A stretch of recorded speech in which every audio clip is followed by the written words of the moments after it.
Namaskar everyone. Today I am Pragyat Pani And I, Ruchit Sharma of class 11, are here to present our science project. जैसे हम सब जानते हैं आजकल वातावरण में इतनी शुद्धता नहीं रही है जितना पहले जमाने में रही करती थी।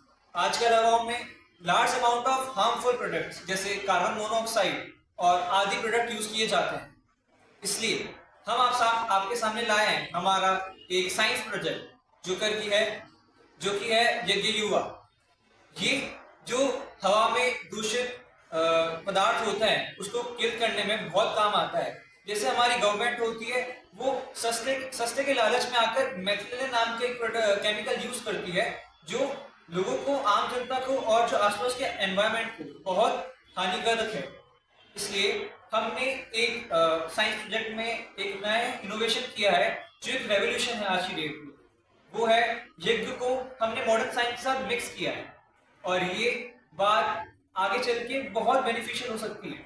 जैसे कि मेरे टीम मेंबर ने बताया कि हमने कैसे एंशिएंट भारत को मॉडर्न साइंस के ऑटोमेशन से कनेक्ट किया है और एक ऐसा इन सारी दिक्कतों का जो इन्वायरमेंटल कॉजेज है, जो पोल्यूशन होता है, जो हार्मफुल बैक्टीरिया है, जो अलग अलग तरीके की बीमारियां फैल रही है, उन सबको शुद्ध करने का जो तरीका है वो हमने ढूंढा है वैदिक साइंस और मॉडर्न साइंस को मिला के। हम आपको प्रेजेंट करने जा रहे हैं हमारा प्रोजेक्ट यज्ञ युवा, जिसमें जो भी यज्ञ के बेनिफिट्स होते हैं, जैसे नेचुरल ओडर्स यज्ञ से होते हैं रिलीज, जो हम इंसानों के दिमाग में एंजाइटी और स्ट्रेस कम कर देते हैं। और जैसे कि हमें पता है कि the healed environment is, it will heal ourselves. और इसी कोड के साथ साथ ये जो भी इन्फेक्शियस बैक्टीरियाज होते हैं उन्हें भी ये एलिमिनेट कर देता है, जिससे भयंकर बीमारियां जैसे ट्यूबरक्लोसिस का भी रिस्क बहुत कम हो जाता है। साथ ही साथ हमारे इन्वायरमेंट को शुद्ध करने के लिए जो यज्ञ होता है वो बहुत तरीकों से मदद करता है, जैसे कैम्फर ऑयल होता है रिलीज, जिससे हार्मफुल इंसेक्ट्स तबाह हो जाते हैं सारे। अब हम आपको हमारा प्रोजेक्ट प्रेजेंट करने वाले हैं। हमारा प्रोसेस ये है कि हम सबसे पहले ये हमारी एक ट्रे हो, ये जो दो रॉड्स लगी हुई हैं ये एक ट्रे से कनेक्टेड है। इसको हम बाहर निकालेंगे। जैसे इसमें हम अपने इंग्रेडिएंट्स जैसे लकड़ी हो गई, गाय का गोबर हो गया, वो अंदर डाल देंगे। इसके बाद हम इस मशीन के अंदर इसे इंसर्ट कर देंगे।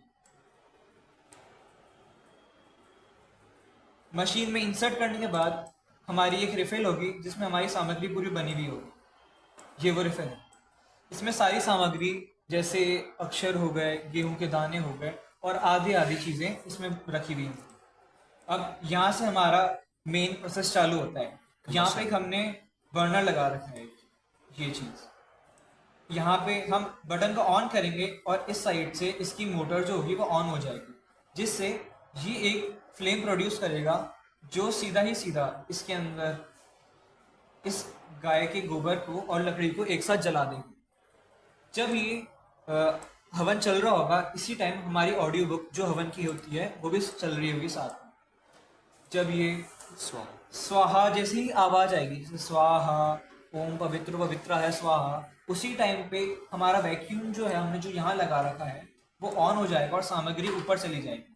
सामग्री ऊपर जाने के साथ ही एक पर्टिकुलर टाइम पे वो बंद हो जाएगी और सारी सामग्री हवन के अंदर आ जाएगी। इससे जो गैस रिलीज होगी वो हमने एक मैकेनिज्म के थ्रू इससे ऊपर अपने आप आ जाएगी और यहाँ पे मोटर जो होगी वो रिवॉल्व करती जाएगी, जिससे जो सारी गैस होगी वो स्प्रेड हो जाएगी। इससे जो भी आसपास के बैक्टीरिया होंगे वो अपने आप ही किल हो जाएंगे और इसे रीयूज भी कर सकते हैं।